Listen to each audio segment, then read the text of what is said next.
much for coming. I hope we'll have an entertaining night as well. The main purpose of this is to try to tell people the importance of generalship, what it is, and also we're going to do some scenarios, some exercises together. So just as Yolanda said, there's a package of 3 basically mission statements and information that's needed to play the game. So if you can get together with maybe a group of 3 or 4, you might have a better time of getting good options there.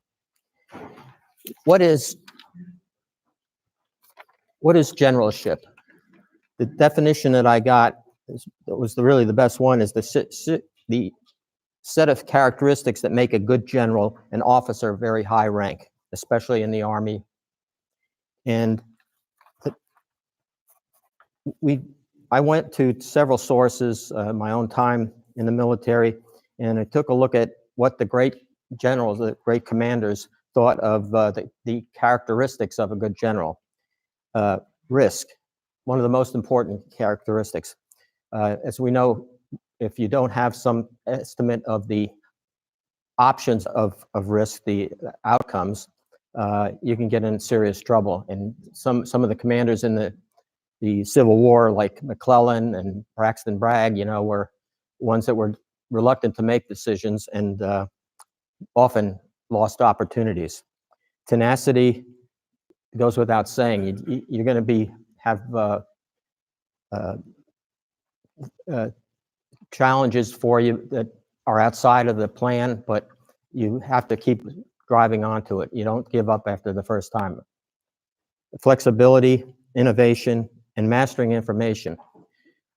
I'm going to tell you now, we're going to have sort of 2 games in one. One is think about what I'm going to be talking about in the scenarios, because I want to see the first people that will understand who the commander is. That I'm actually building a notional battle site, and who the commander was, what campaign it was, and the period of time that it was in.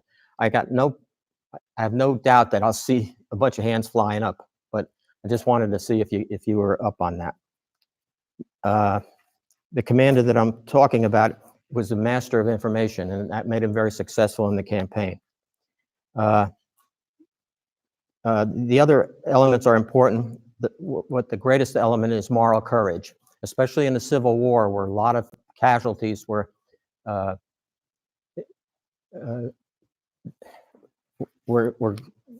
suffered by both sides. Sometimes the commanders got very careful about what they did, and that's good, but also they didn't take the risks they need to do. And they had to rely on themselves to take the hit for being wrong. The practical exercise we're going to talk about, you should try to get in groups, or you don't have to, but if you can get in groups, it might help. What we're going to do is get groups of 5 to 10, or maybe 3 or 4 in this case. We're going to present a scenario, which basically there are 3 scenarios there. They were in order, but they're also numbered as 1, 2, and 3.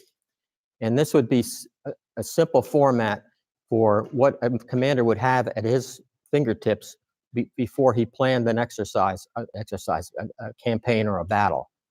It's a little, it's not what really happened, but this would give you an idea of all the things that a general would have to be aware of in order to fight effectively. I'll use a tool called MET-T, which is a good intelligence use and analysis. And if we have some time, we'll have a friendly critique afterwards. I don't think there are really any approved answers to any of these scenarios. And again, think about who the commander was. Once you know that, you're probably going to be able to answer the other questions. Let me see.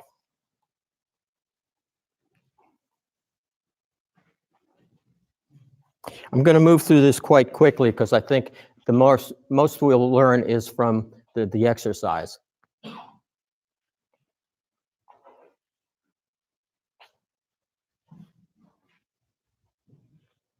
Okay.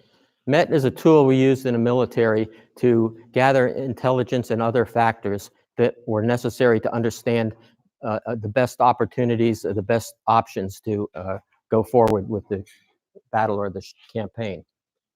And I'll go into more detail on these. One of the things here is, like I said, I have made, you can see it's sort of. Is your microphone working?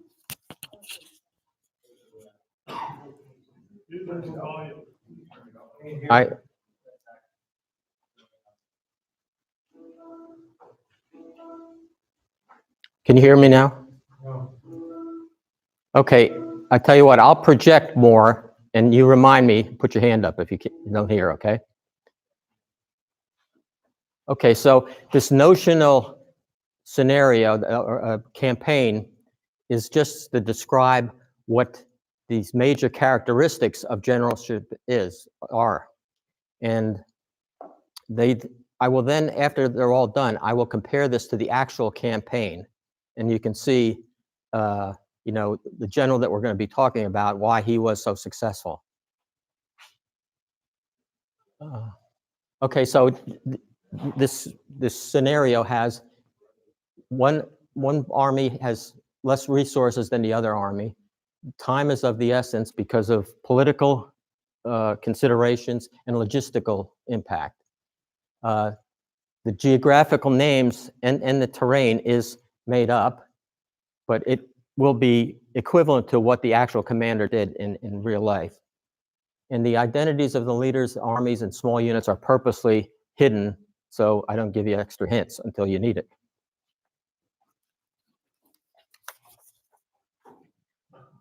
If you look right now on your cards, number 1, the scenario is called Big Tom Junction. On one side of it, you have the Met factors, and on the other side of it, you have a map. So the Met factors, I'll just go over the most important ones. You can read them for yourself. The mission is to hit a railroad junction called Big Tom Junction, and they need to control that. Of course, in any of these campaigns, the rail line was very important because of logistics and also moving men quickly. The enemy at this time is tired from forced marches, and as a result of that, he's moving rather slow, and he's not really assured of who is at the other end of this railway line. The troops are, our troops, are rested and ready to go. The terrain is a series of ridges, and there are only two passages through the line of ridges. And the time is of importance because the enemy is expected at any time. So we're talking about moving 24 hours. So this is where we're going to look at a plan.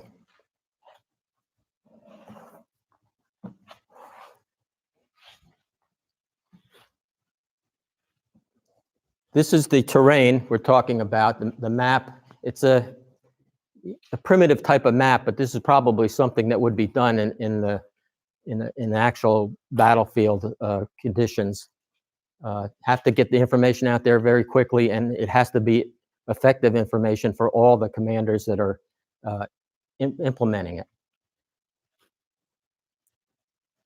The first maneuver option is to go directly north. This is Big Tom Junction. Any of these terrain features like these brown items are hills and mountains and things like that. We have, these are swamps or marsh land. A red single line is a highway, and the little railroad lines there with the ties is the railroad. Okay, so the next option is option B, to navigate between the railroad and the marsh. It's relatively dry there. Not a large army could be moving it at the same time, but you could get men through there, you know, in like a four-front column. Next one. The third one is more complicated, and sometimes that's bad, right? using the cover of darkness, you go and look at these various fords right here.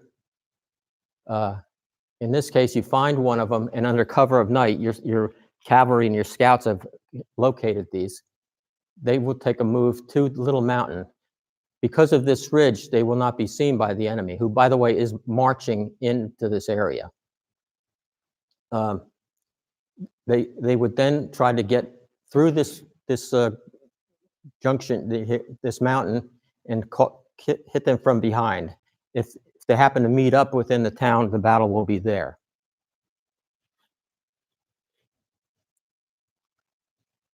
I guess another one. The next step is the cavalry could sweep around there if they do break down in front of the objective with the enemy there. So think about that. I'll give you some time. Look at your maps, and I'll give you about 10 minutes.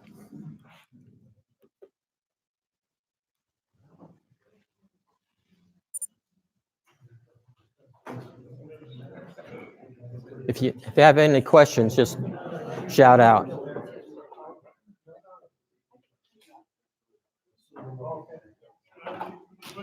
Can you go back? Roman, can you go back? Okay.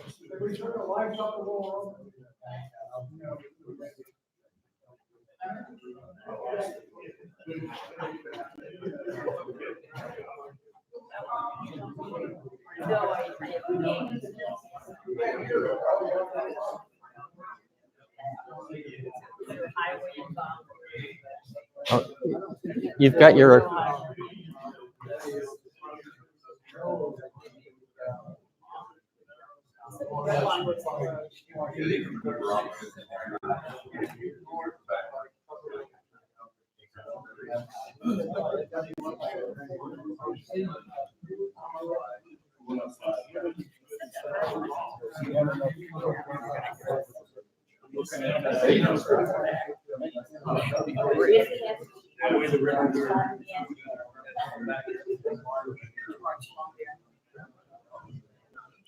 This here is a 3-step process: fording the river, going around the mountain.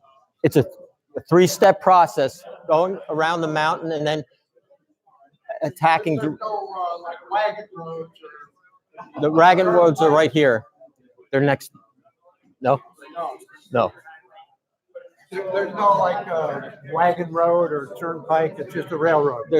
They run together here, the railroad and the turnpike. Oh, okay. The question was if there are wagon roads. Anything that does not have the railway ties on it is a road. So there's the road and the railway that goes right up there.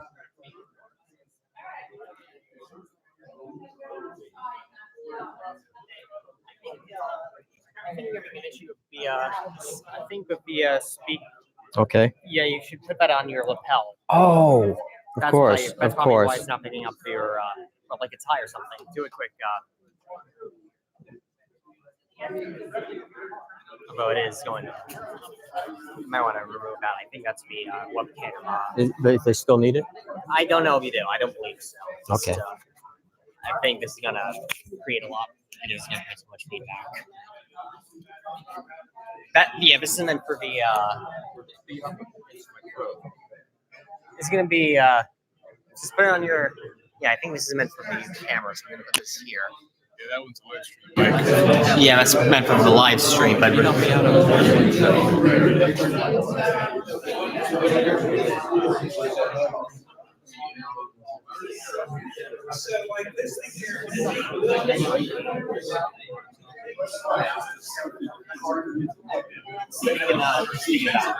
hello? Can you hear me? Give me 1 sec. Maybe I should put on. Let's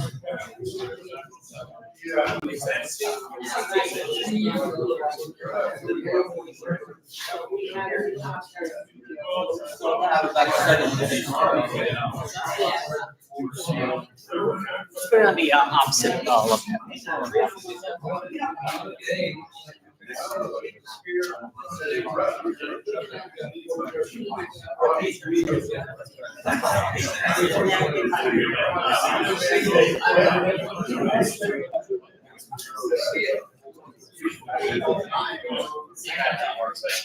Can you hear me? I don't know why.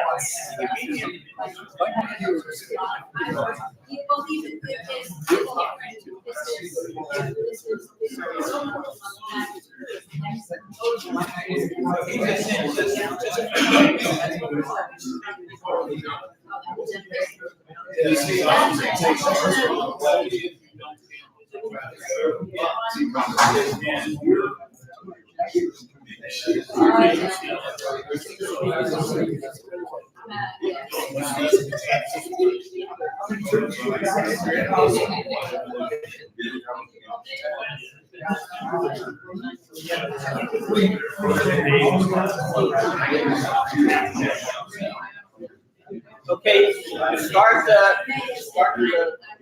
finishing here. Has everybody got a solution? Can you hear me? Anybody can hear me back here now?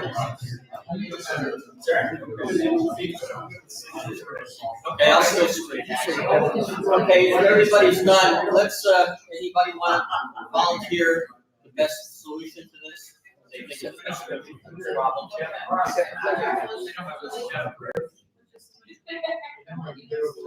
Sounds like you were probably. You have to make it up there. All right. Attention. Hey, Okay, we're gonna get some opinions here on too the. late now, we already made up the. We made our own, we're going with our own plan, we're not going with A, B, and C, we're going with our own. Joe can't hear anyway.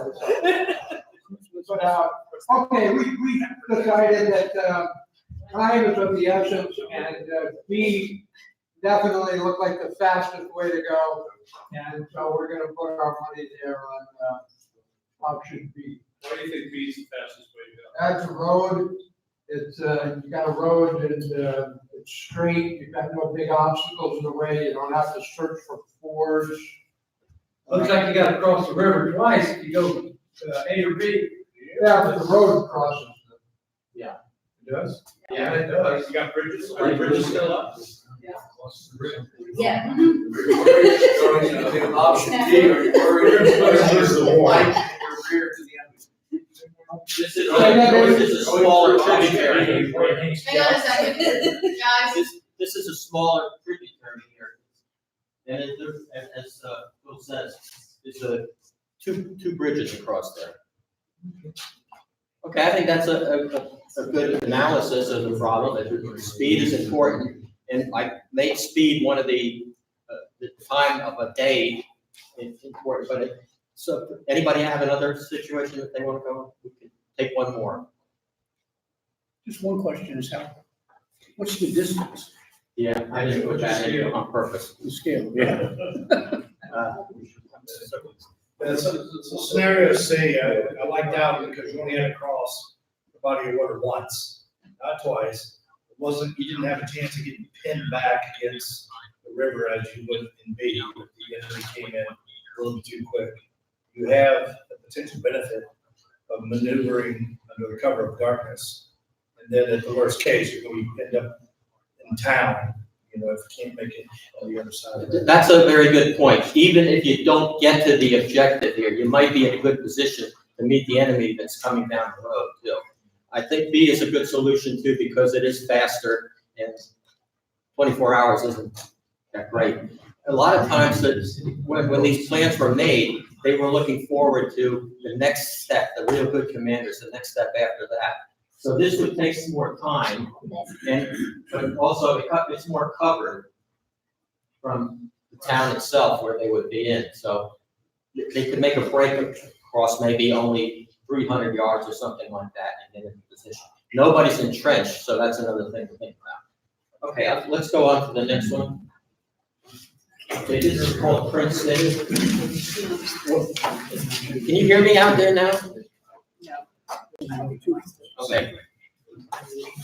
This town of Princeton is also on this rail line. Okay, there's no real town of Princeton down there.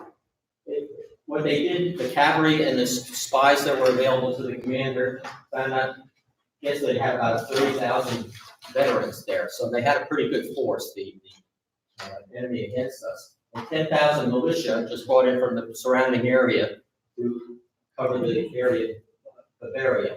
You'll see this when I bring the map up. We have 2 large and 2 small troops, corps of infantry. That would be approximately 30 and 45,000 respectively at this period in the war. And 6 batteries of artillery, 15,000 cavalry. And in the west, there was a much, because it was wider open spaces and things like that, and they have not been hurt that much by the, like they were on the eastern side of the, well, I gave something away already. Okay. They had cavalry, and the cavalry that under this commander was acceptable. He got great intelligence, and his cavalry moved fast. They had repeating rifles. They were in position to be the lead force in any of the battle. The terrain, well, I think we'll just go. The thing here in time is in Bavaria and Dukes, 36 hours. Okay, so it's a little bit more time.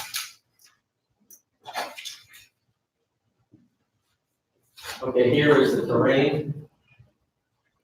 We've got Dukes here, we've got Bavaria here, and these are where they're deployed right now. And this is 36 hours was for them to entrench. The cavalry here is like just running along the roads here to see if they can pick up any sign of the enemy coming, our army coming down. There's a railroad here and a railroad here, and these are actually other roads in the area. Not much water there. Okay. First option.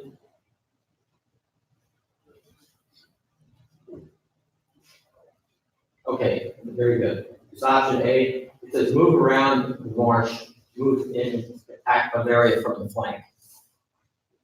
Now that's not doing anything for getting to Duke yet, okay, but this is one option.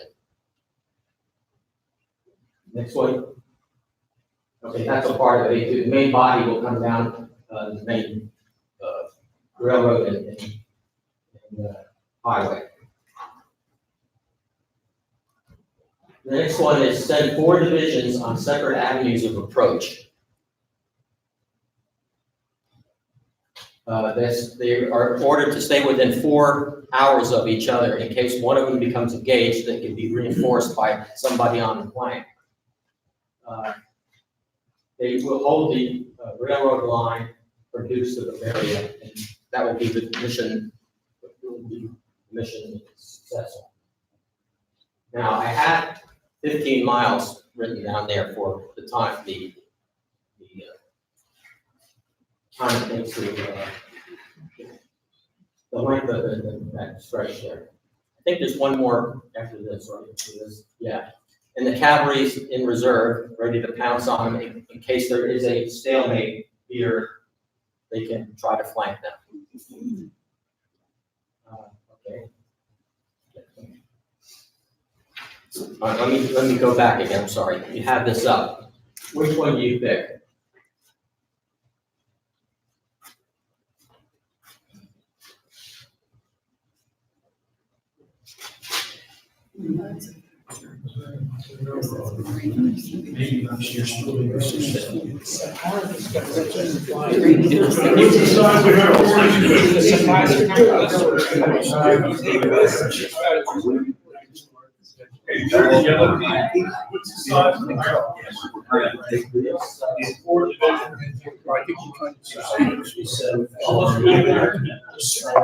So they got more years.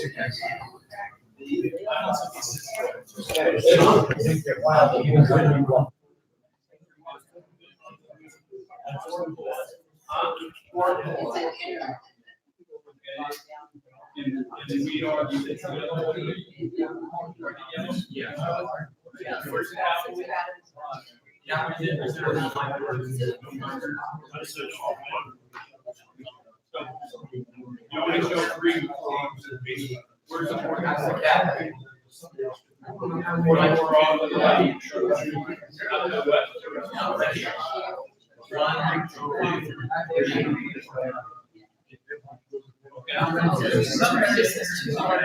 There are 4.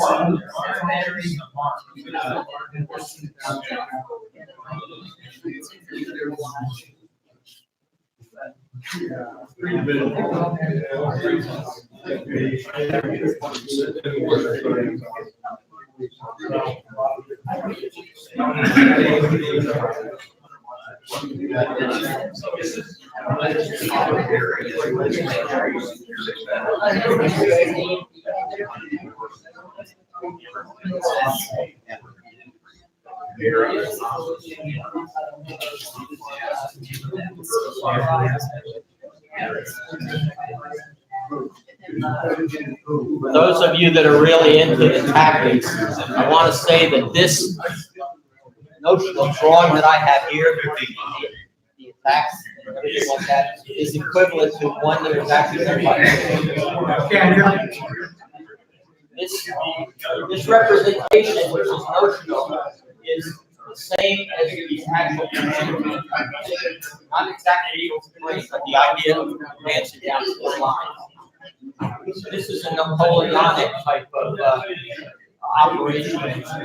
Which way is the line of communication for the enemy? South or From the two. Line of communication comes from Dukes. Dukes. Right here, from that side.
Hey, John? Yeah. The green line road. No, the black lines. What are the green lines? They're water. These are rivers or creeks. It's not a factor in this thing about the depth or anything like that.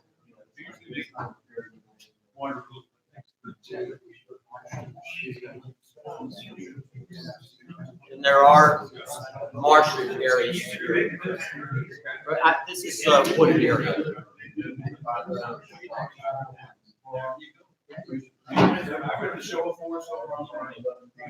Keep them away from. This other major. Keep them rid of the troops in the area. So that's the way. That's sort of.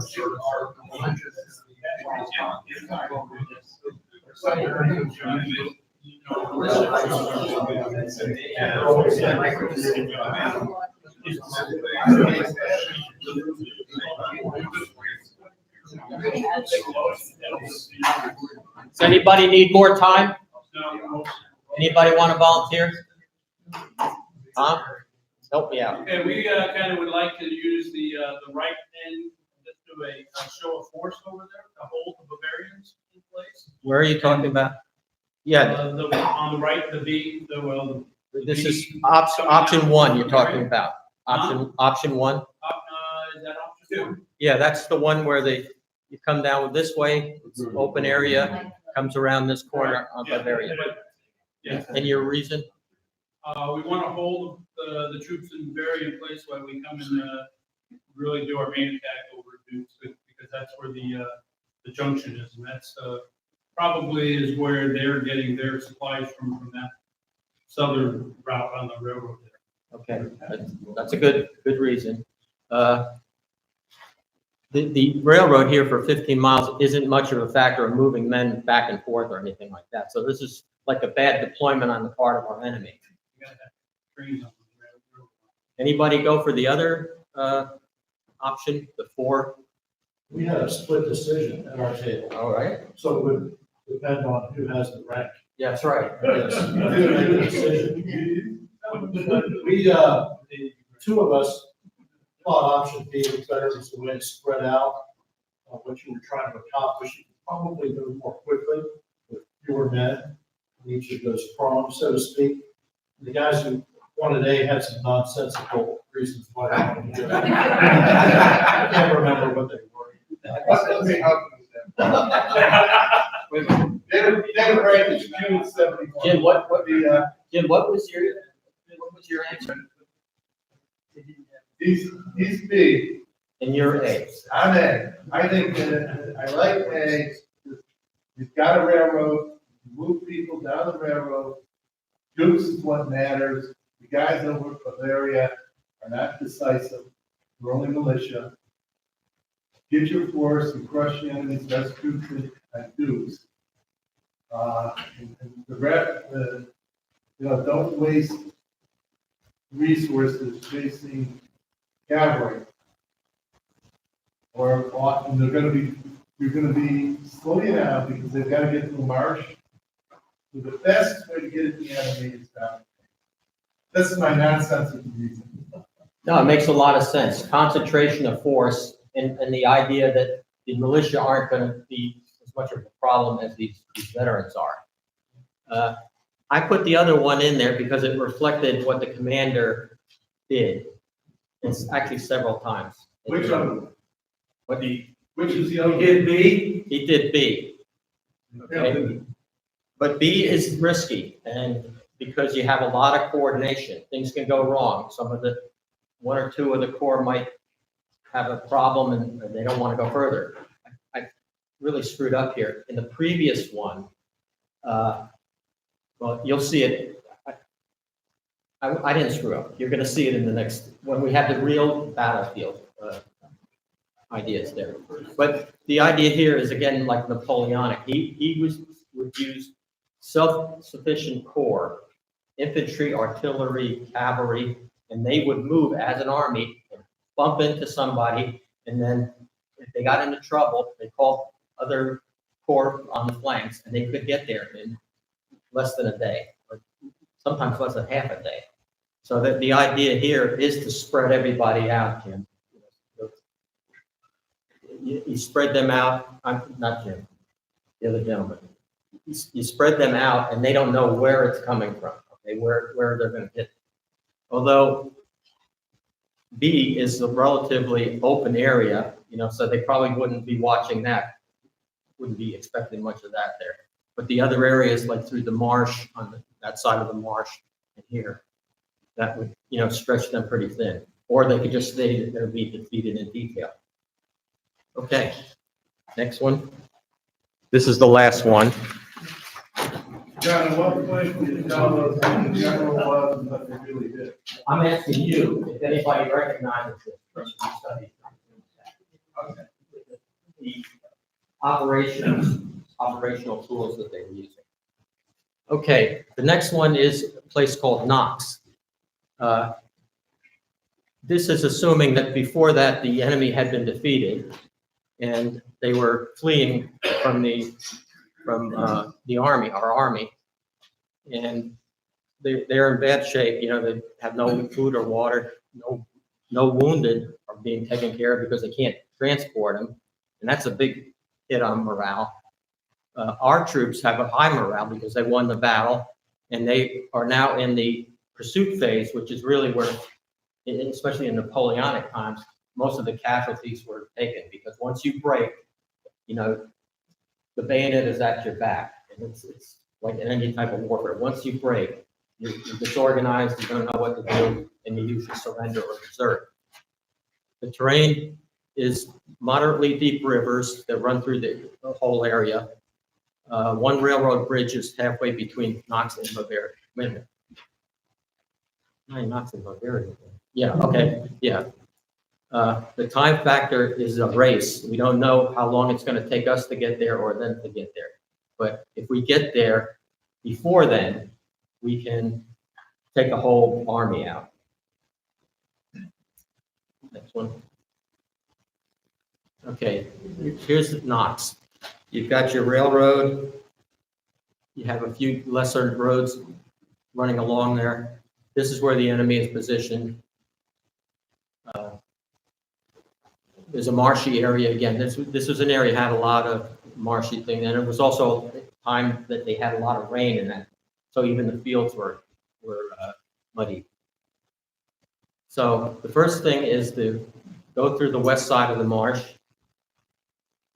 and make an aggressive frontal attack.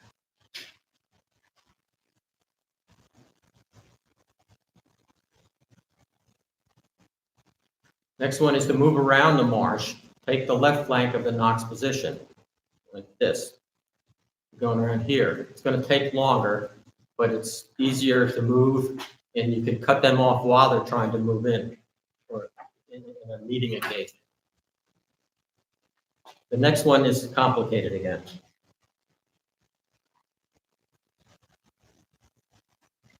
Okay.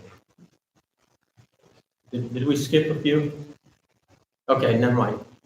This is the C.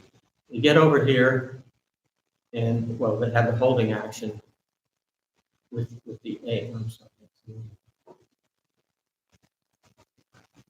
Okay. They do the same thing. They use a holding action here, but they start to move around this end. There's a lot of cover here from the mountains there, and then they come up this way and defeat this force here that they know they don't know exactly what it is. It looks like they are probably veterans, and they were going to come in here and take it from this side. So, is there another one on there? Another map? Okay. So the three options are: one, straight on right up the middle. The next one is to go around and have more cover. And the third one is a three-step process. One, a road march up to here, going off here, hitting the railroad, getting around these guys in a pincer movement. And then the last one is the cavalry again. If they get there earlier, they can hold the enemy, and then they can be enveloped, both sides. What do you think?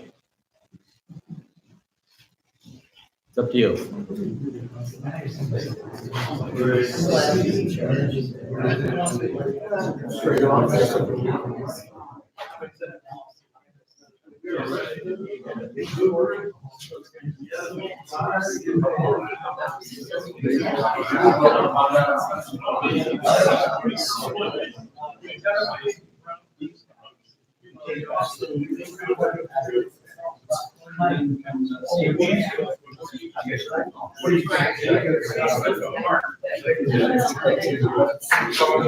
This is an example of risk.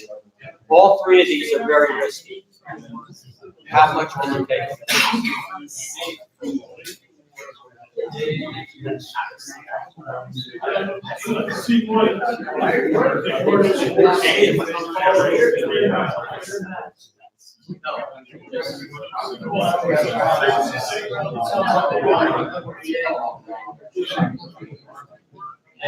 Clear on this.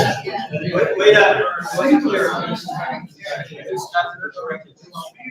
B is the thing around here. So this is going up here, you're taking the attention away from it. You're taking away the, Listen up. you take away from the, attention of the enemy coming down the road here. So it's a two-part one, B here and C here. But it makes C one option. You have to do both things.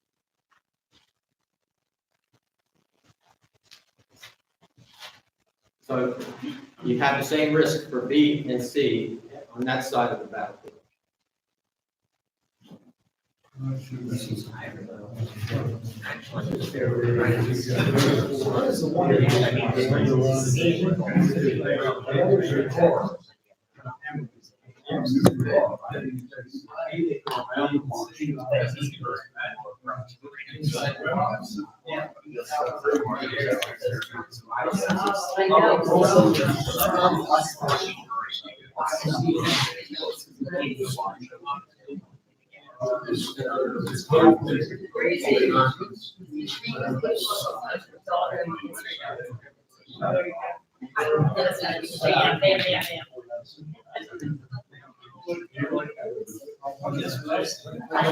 glad there's that. How's that? How's that?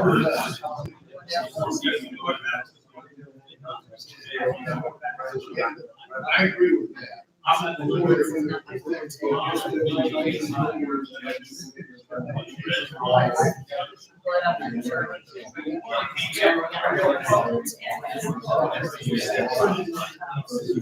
Plenty of mistakes.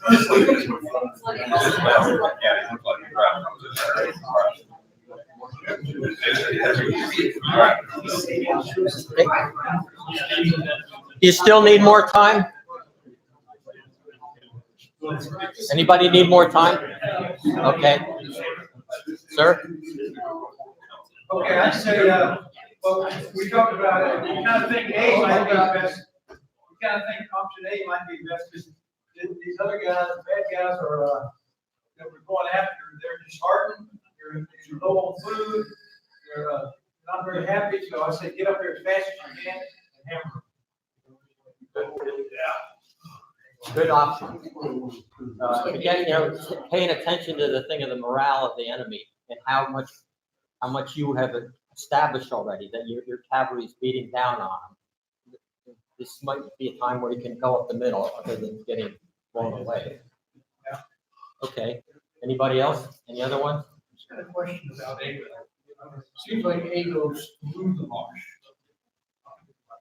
And if you're actually Yeah, that's my core opinion right in here.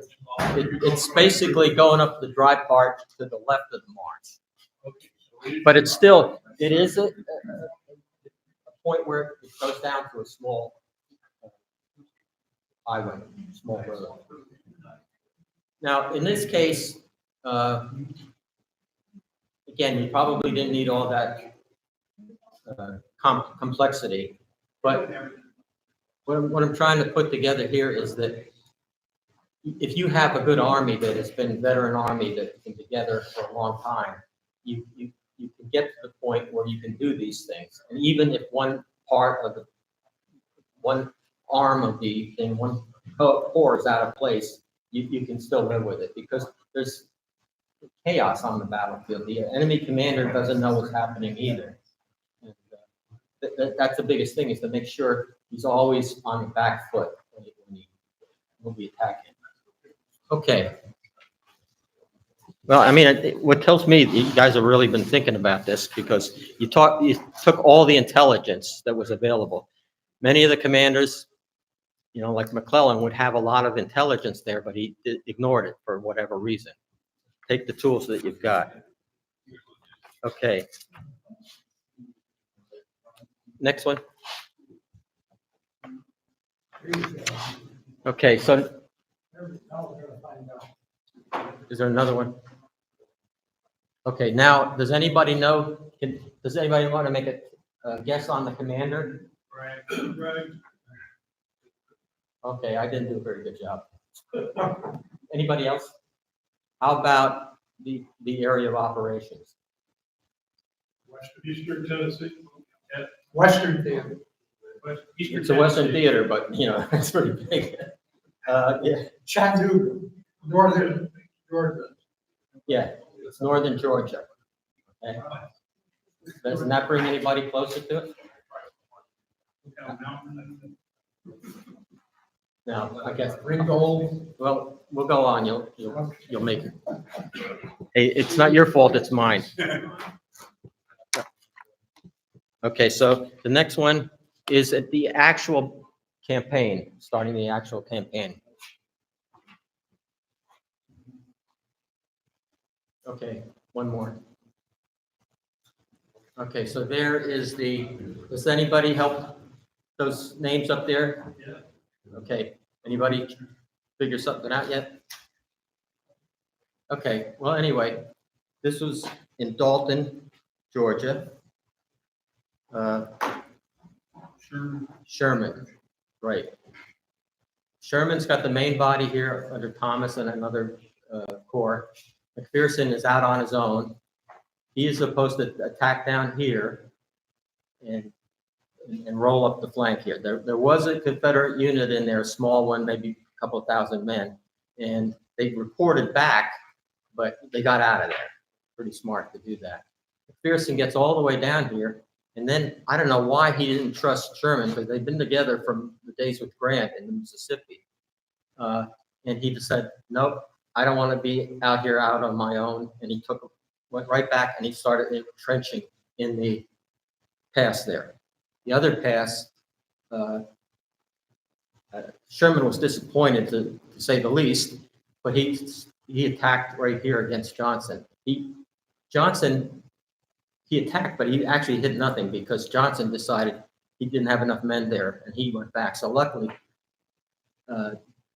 Johnson chickening out here saved McPherson's reputation. In any case, they abandoned Dalton and very few of the Union troops were hurt. Next one.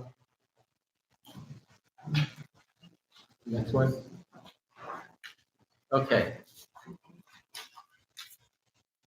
Okay, this is the battle at Kingston. Kingston is this area here, once again on a railroad line. Johnson falls back to this right after the battle before. Sherman moves 3 columns, and once again, he goes to the flank here. If anything, he's still going to have control of this station here at Rome. But they all come down in each way. Okay? And he can't afford to stay there either because any one of the corps is almost have the same number of men as he has. And he doesn't know if this guy's going to go here or here or here or here or whatever. And again, he has to leave without really fighting. This is a strategist, British officer named Liddell Hart, who was a captain. And he was badly injured in World War I. And he wrote a book on strategy. He wrote many books, but he wrote a book on strategy. And he tried to put this in terms of the new way to fight war. Don't go up because of his own experience with the trench warfare, going up against each other. And what he said, this terminology was, is put your enemy on the horns of a dilemma. In other words, you go out there, and which one are you going to go up against? If you go up against all 3 of them, you might lose all 3.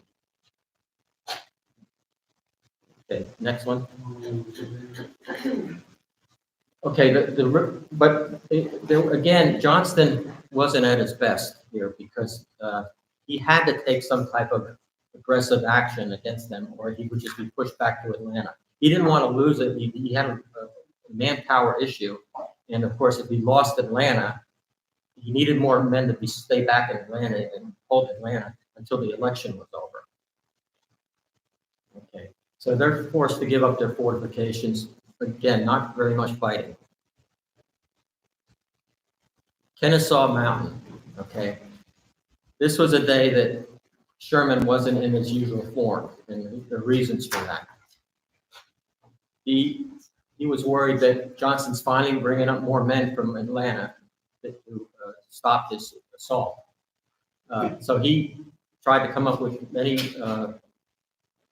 different plans, but he finally got himself in a position around Marietta that was good.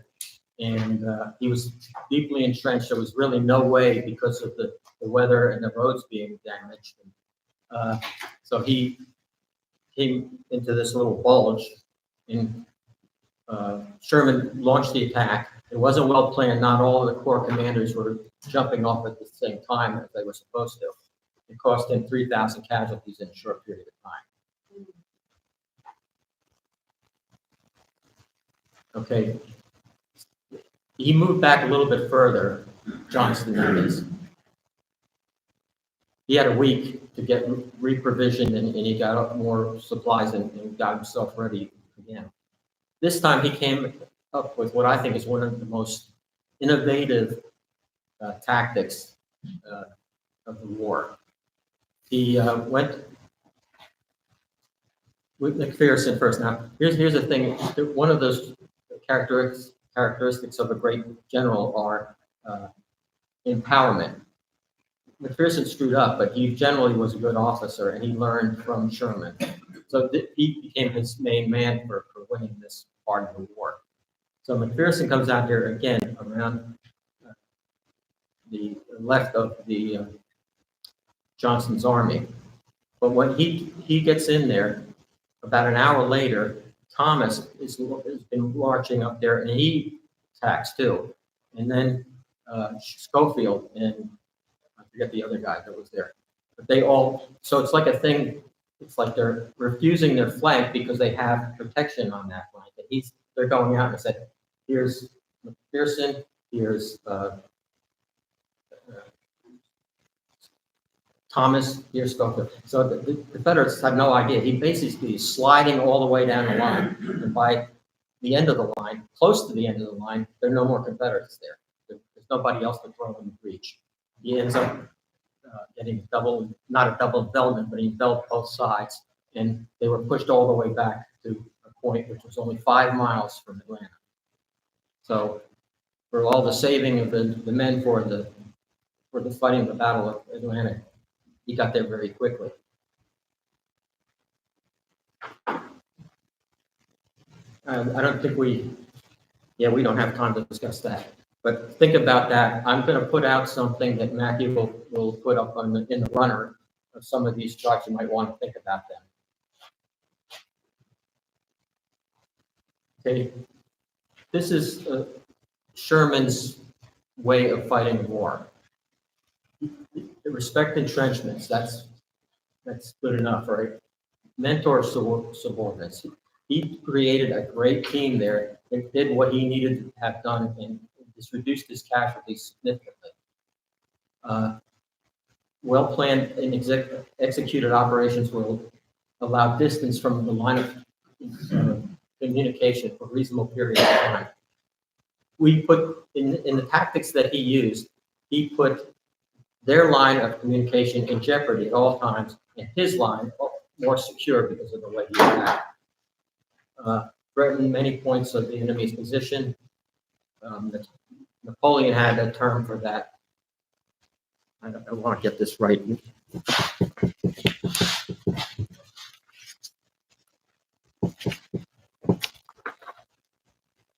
Sur les derrières. It means fight him from the back. Get behind him.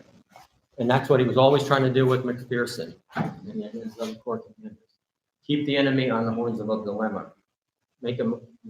Keep keep him thinking all the time, guessing.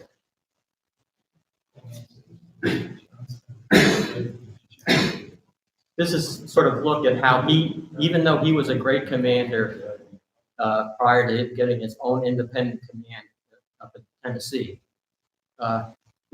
he was always growing more, he was evolving into a great commander. And you can see that through this thing of where he was on all these main factors of good generalship. Moral courage, risk, they go together, okay? If you're going to take a chance because it'll bring back great results, you got to be there, and the buck stops there with you.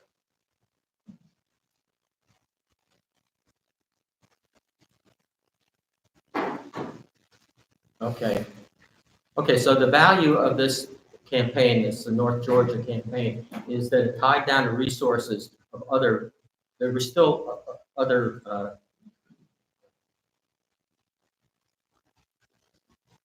theaters of war, okay? Of course, the big one was Grant trying to drive head-on down through eastern Virginia and North Carolina.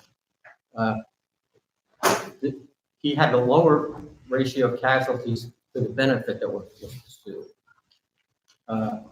He was always driving the Confederate forces away from his line of communication, and he always tried to get to a place where the entrenchments were weak or not at all. And this was just a chart I took about, from some readings I had.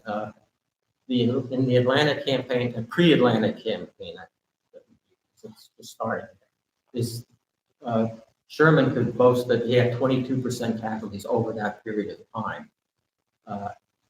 The Confederates had 37%. You go over to the Overland campaign, the eastern part run by Grant, he had significantly higher and was criticized much more for that too. But it would be said, many people would believe that Sherman's victories there were instrumental in having the Union citizens give Lincoln one more chance.